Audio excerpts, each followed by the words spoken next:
कार्यक्रम सञ्चालकज्यू, यस कार्यक्रमका सभाध्यक्ष महोदय, प्रमुख अतिथिज्यू, विशेष अतिथि र सम्पूर्ण अतिथिज्यूहरू, जनप्रतिनिधि, राजनैतिक दलका प्रतिनिधि, राष्ट्र सेवा कर्मचारी तथा आदरणीय गुरुवर्गहरू, मौरीको घरबाट रानो मौरी पहिचान गर्न तल्लित आदरणीय निर्वाहक मण्डलज्यूहरू, मसँग प्रतिस्पर्धा गर्न उत्रिनुभएका प्रतिस्पर्धी रहने सम्पूर्ण साथीहरूमा सर्वप्रथम श्री शान्ति आधारभूत विद्यालयमा स्वयं कक्षा 8 को छात्र मधुकर खड्काको तर्फबाट स्वीकार्नुहोस् न्यानो अभिवादन सहितको नमस्कार। मुख्य छिपेका प्रतिभाको खोजी गर्ने हेतुले मेरो सपना भन्ने सान्दर्भिक शीर्षकको वक्तित्व कला प्रतियोगितारी मलाई पनि वक्तित्व वाचनको मौका जोडाउनु हुने शिक्षा उपाध्याय र खेलको शाखा छेडागारलाई विशेष आभासहित मेरो वक्तित्व कला सुरु गर्ने अनुमति चाहन्छु। मैले आज भेटेको सबैभन्दा गहिरो कुरा लिएर यहाँ उपस्थित भएको छु, जसलाई म कवितात्मक शैलीमा सुरु गर्न चाहन्छु। सपना त्यो होइन जो आँखाले देखिन्छ, सपना त्यो होइन जो आँखाले देखिन्छ, सपना त त्यो हो जो हरेक बेलामा बाँचिन्छ। जहाँ रुदा पनि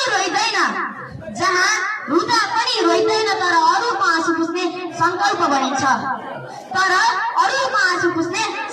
बनिन्छ, सभाध्यक्ष महोदय, हामी छेडगार नगरपालिकाका बासिन्दा हौ र म पनि यही भित्रको कक्षा 8 मा पढ्ने छात्र हुँ। यहाँ कतिपय दिदीबहिनी एउटा छोरी भएकै कारण विद्यालय जान पाएका छैनन्। बिरामी र अस्पतालसम्म पुग्न पनि कठिन भएको छ। त्यो मानेर म चुप्प लाग्न सकिन। सभाध्यक्ष महोदय, मेरी आमाको पीडा मेरो टर्निङ पोइन्ट बन्यो। मेरी आमा दीर्घ रोगी हुनुहुन्छ। रोगको पीडा टिक्दा म टुलटुले हेरेर बसेको छु। कतिपटक हातमा पैसा थिएन, औषधि किन्ने कि खाना किन्ने भन्ने बिचमा पनि निर्णय गर्नु पर्थ्यो। एक रात मेरी आमा निकै नै बिरामी हुनुहुन्थ्यो।